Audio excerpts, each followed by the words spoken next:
Welcome to part 2 of the Billie Jean Iceberg and tier list. This is obviously the continuation of part 1, so if you haven't watched that one, I highly recommend you do that before you watch this one. But with that said, let's just continue on this list. This is tier 3, which I call Kinda Known. I call it Kinda Known because these performances are kinda known, obviously. I doubt they're anyone's first viewing of Billie Jean, I highly doubt that. But they're still known. If you're like an MJ fan, you most likely know of these, you watched them before. Starting off with Copenhagen on July 20th, 1992. Now this one is really special to me as it released, or it leaked, after I became an MJ fan. So it kind of was my sign that Michael Jackson was the artist for me, because a concert in my country, in my hometown, leaked after I became an MJ fan, kind of just said to me, yep, this is for you. There's something symbolic about it, I think. The performance itself is really good.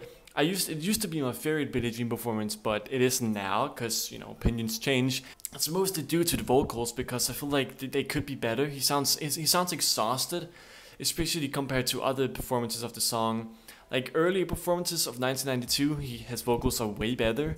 Whereas here, as I said, he sounds exhausted. However, the dancing is really good. The moonwalks are fantastic, all of them, especially the second one, because he does like and then pushes himself away into the glide. It's so cool.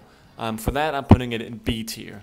Moving on, we have Basil on July 25th, 1997. This one is probably one of the most energetic ones we have in Pro, actually. Right next to Manila, December 10th, 1996. Like, this performance is fantastic. It's almost flawless, honestly. My only gripe is the vocals, because he sounds interesting. Like, when he does the ow, it's like, he does it weird. He doesn't do like ow, he does like ow. It's weird. But all the other vocals sound good.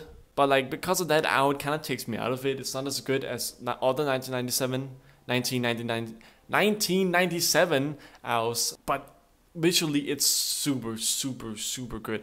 Also, some of the vocals are good, but mostly it's like the energy and his dancing here is fantastic. It's probably one of the last energetic performances of 1997. I'm gonna put it in A tier because this is a fantastic performance. Not one of my favorites though, but it's super good. Bucharest on September 14th, 1996. Now this one is a lot of people's favorites, I've heard. They say it's very reminiscent of the Dangerous tour.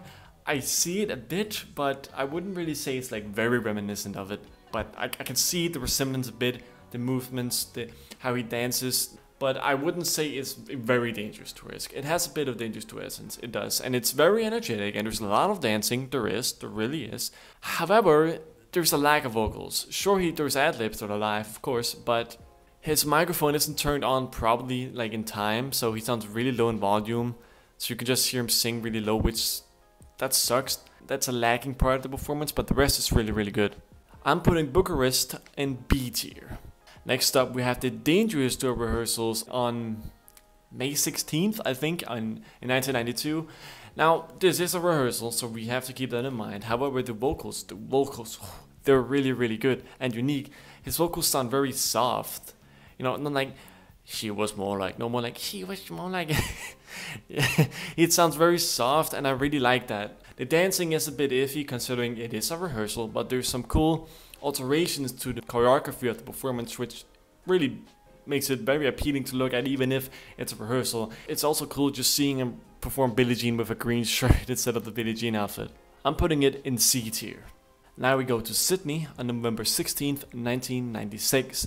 Now, a lot of people really like this one. I like it too. However, the style of dancing here is looser. Not sloppy, mind you. Not sloppy. Very different. Which is cool in some areas of the performance. I do like it. But in other parts, it just seems, again, like loose and not that sharp or tight, kind of. Which makes me dislike it a bit more. Also, his vocals are kind of Some of them are good, but some of them are just meh because of his laryngitis, which does bring it a bit down. However, like in the breakdown, there's a unique moment where usually he waits a bit before starting the dancing. However, here he skips, like he starts dancing faster like he did on the Bad tour and some Dangerous tour shows, which is pretty cool. I'm putting Sydney in C tier. Now we have Madrid on September 23rd, 1992. Now this one is probably one of the most interesting performances of 1992 because his dancing is in some areas kind of similar to the History Tour. And what I mean by that is that he's kind of more wild here. For example, after the second chorus, he usually does a Pig in the Flowers move. I'm just gonna call it PTF, it's easier. He usually does the PTF move into the second verse, but here he skips it and just walks to the side and does the heel tap instead, which I think is pretty cool. Like, it's very unique, which makes it special. And also during the second verse, he does a cool combo where he usually does the toe stand, but here he just like goes down and like pulls out his leg. I want to put this performance higher, but the vocals aren't as good as other September shows. Like, there's interesting ad-libs, and his demeanor is very aggressive, which I like. Like, we have two good ankles, one from the right side far away, and we have a middle to the left, kinda. It's a close-up, which is really high quality, which I love. The atmosphere of that angle is amazing, because you're so close to him. Like, it feels like you're in the audience watching him perform. It's awesome. It's really cool. But the vocals aren't that good. The dancing is really good, but the vocals aren't that good. They're okay, could be better. I'm putting Madrid in C tier. Auckland on November 11th, 1996. This is the better Auckland show, to be honest, or at least in terms of Billie Jean. The vocals are better here overall, I'd say, kinda. I mean, he sings more here, which is nice, and this performance is very, very cool because the breakdown is probably one of the longest breakdowns we have, and the chorus starts playing in the breakdown where it's normally just drums, which is so unique. It's the only performance where this happens. It's super, super, super cool.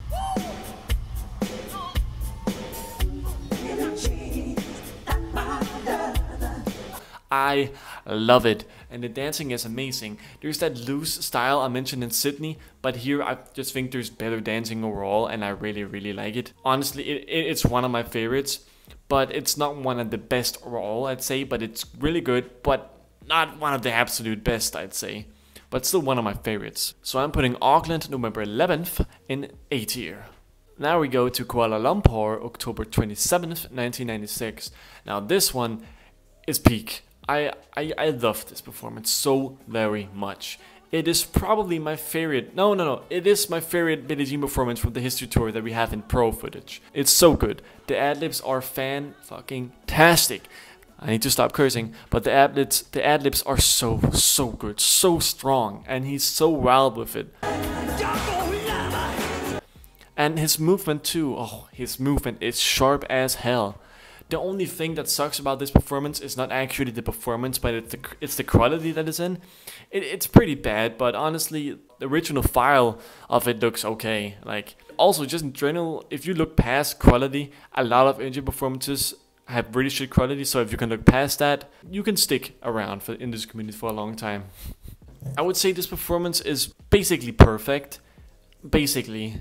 Like, sure, there's some issues with Isaiah's keys, but like, it's not that notable in Billie Jean, at least not to me. It doesn't bother me, and it just sounds really good. I love the band. It sounds so powerful, especially the drums. They really get you grooving. Yeah, this is honestly just a basic, perfect Billie Jean performance in my eyes. I'm putting it in S tier. Now we go to MJ and Friends, however, the rehearsal on June 24th, 1999 in Seoul. Yeah, this is a rehearsal, but he dances as if it wasn't. And in the breakdown, it's really, really cool because he takes off his fedora and dances through the breakdown without a fedora. I think this is the only time he did it, basically, and it looks super, super cool. Well, at least on stage, it was the only time he did it. I think he did it in some kitchen rehearsal or something, which I will mention later, actually. Yeah, it's so cool seeing him dance through the breakdown without the hat. And I also wished the footage we have of it didn't have reporters talking over it because it... 네, 여러분들이 상당히 좋아하시고 또 많이 아시는 그런 멜로디들이 흘러나오고 있는데요. 빌리 진이 지금 흐르고 있죠. Yeah. It's kind of hard to hear what's going on because of that, but whatever.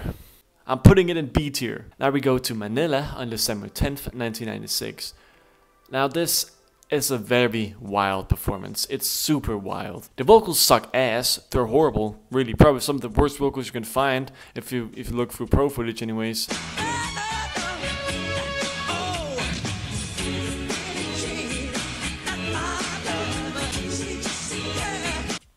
dancing, man, the dancing, there's so much of it. And like, even in parts where there usually aren't, like even during the second pre-chorus, he does really cool movement, which he usually doesn't do, which I love. I love it.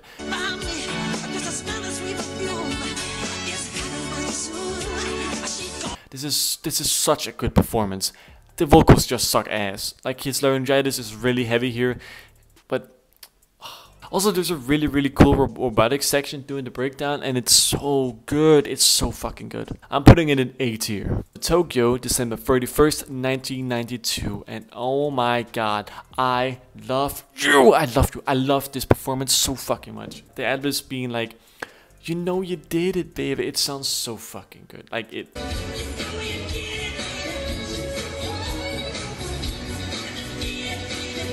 Oh my god, this is one of my all-time favorite performances. S tier, just S tier, immediately. And we have Johannesburg on October 12th, 1997. Yes, 1997. It's the penultimate show of the tour, so Michael is obviously tired, and it's very evident. He's very slow here, but it still has its charms due to the instrumentation being really strong, and the way he sings also sounds really good, even though he's exhausted.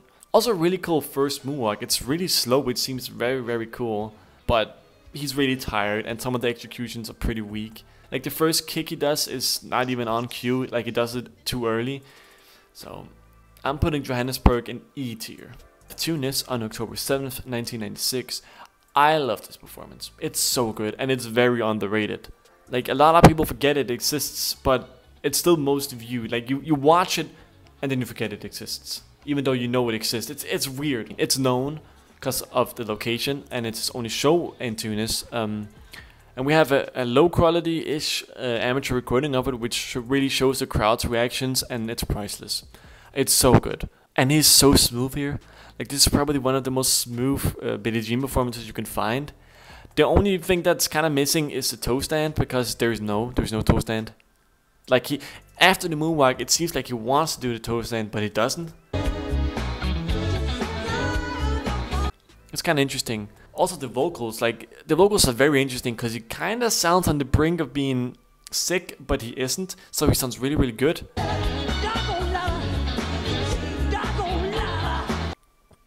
Yeah, I love the vocals. I love the vocals. I really love the vocals. And of course, I love the dancing. This is one of my favorites, even though there are better ones. I'm putting Tunis in A tier. Now we have Tokyo, September 13th, 1987. The vocals on this performance is amazing, like really good. This is the second show of the Bad Tour, so obviously his vocals are pretty good here. And not just pretty good, they're fantastic. I think he sings the wrong lyric during the second pre-chorus, however. But still, like, all the other vocals sound so good. Even though he sings it wrong, it sounds good. That's just Michael. Like, that's basically just Michael for you. He sings lyrics you don't understand. Sounds good. That's how he works. But like, this is a good performance. It's in low quality though, but still, if you're gonna pass that, this is a really good performance.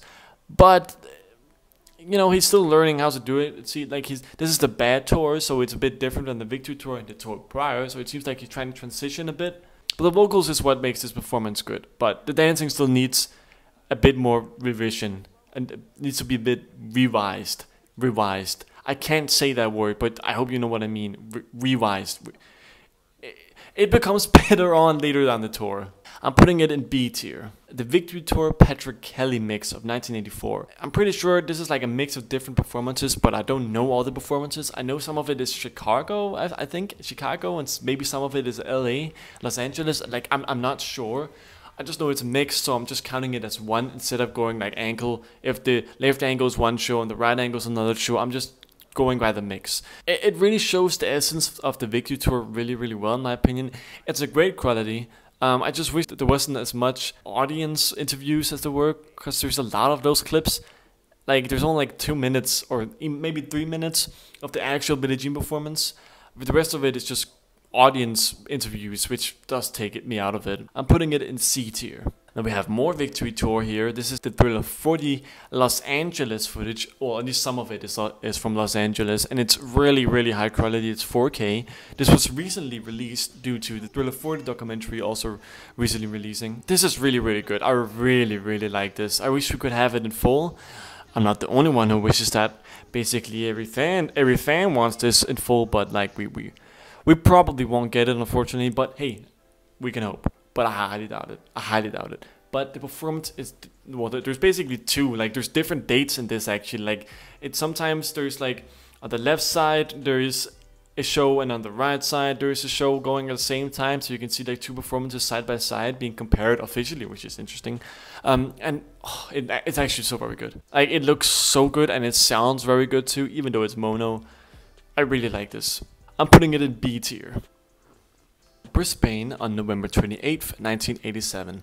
This is the last show of the first leg of the Bad tour.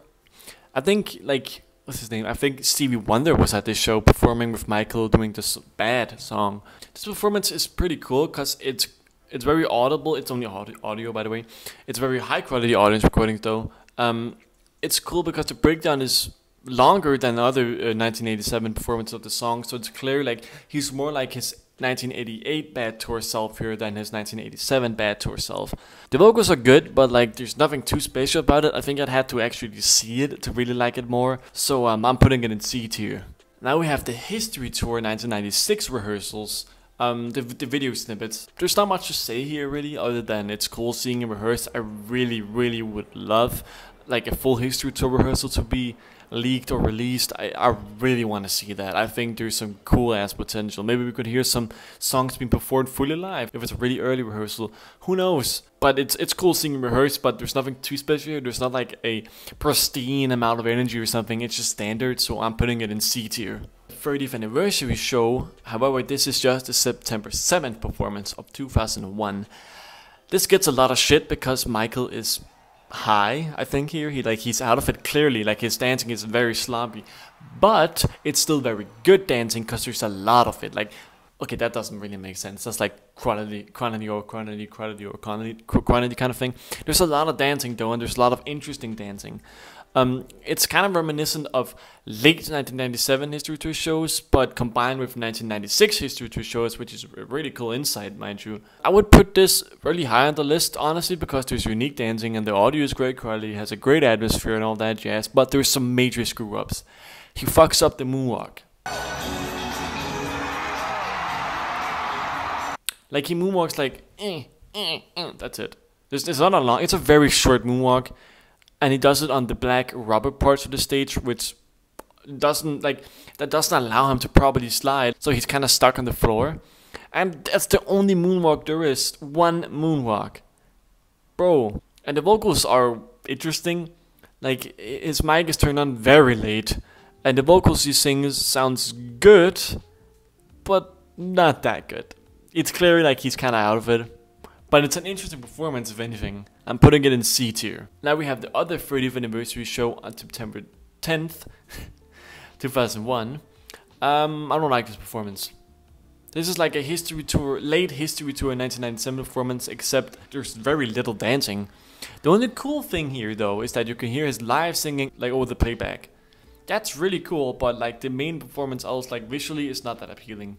The breakdown is cool. It's a classic version. Like, he actually does a moonwalk during the breakdown here. Even though that's not shown during the pro mix, he does it in the amateur recording. You can watch it for yourself. In fact, you can watch it right now because I'm fucking showing you it. That makes it really cool. And he also does a beatbox. But like, the main part of the performance is just boring. There's just not enough dancing for me to put it any higher than D tier. It can't be higher, to be honest. It's just boring. The vocals are cool, but you can only hear them sometimes, but it's D tier. Now we have a History Tour show, Gelsenkirchen, on June 15th, 1997. Now this is really good. This is a really good performance that I used to kind of hate for some reason, but then I liked it, but then I hated it, and now I'm just like, yeah, this is good. I have accepted it. It's really cool, and it's really high quality, and we have a really good angle, really close up to the stage, and he is very energetic here, which is so nice. The vocals here aren't bad, not at all, but they aren't the best either. There are better 1997 shows with better vocals, but these vocals are good either way. And the dancing is really cool. There's some interesting moves here, interesting combos too that I really like.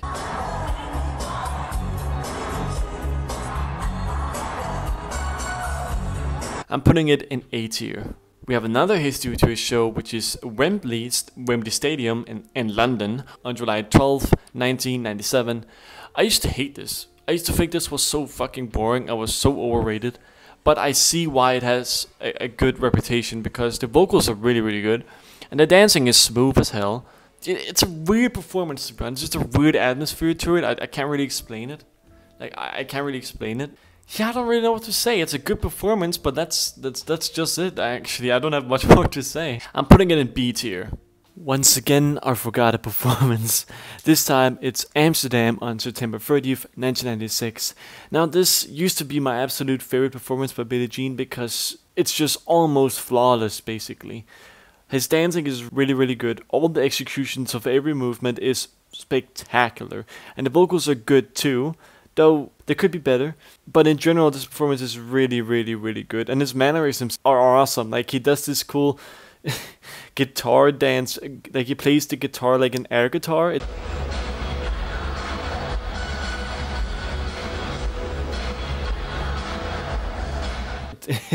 It's so awesome. I'm putting it at A tier.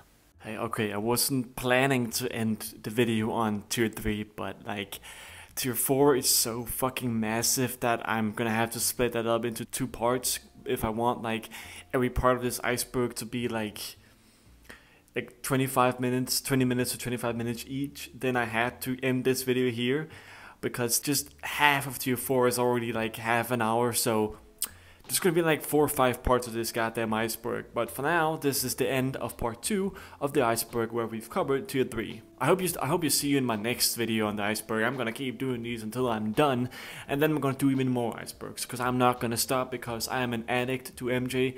I literally cannot live without him.